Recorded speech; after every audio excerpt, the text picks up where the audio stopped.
còn tỉa mà cô tiền còn tỉa miền mình ô là còn mà stụt tây nâng cô tiền nó mà bom phun ai đã cho mà tam cô tiền nó khơi miền mà nước dương miền xuân này là con mau để chơi cầm san nia pi bảy nè yên tư nâng cô tiền nó mà dương được mưa tới xa đây ta mưa xuân là nạn đôi xuân đó mà đôi ní tắc xóa tới dương khơi mình tắc đại nữa này xua anh nhân trai hết mà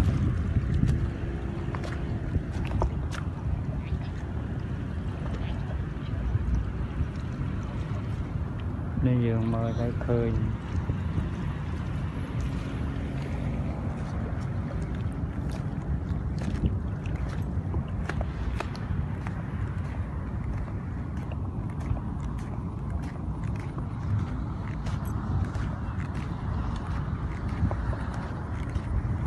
cái ní ngọp ngặt ó mà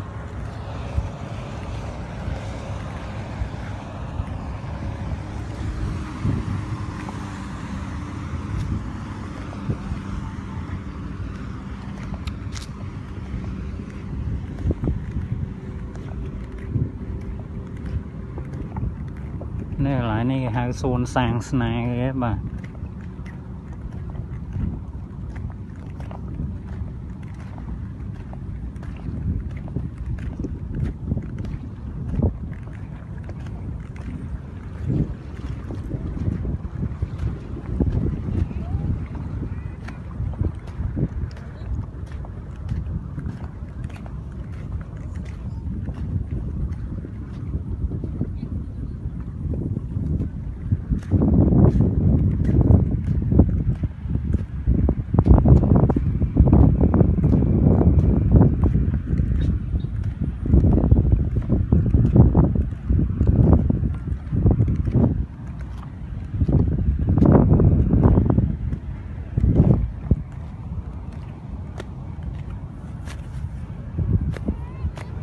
bom phun ai khơi nhá nè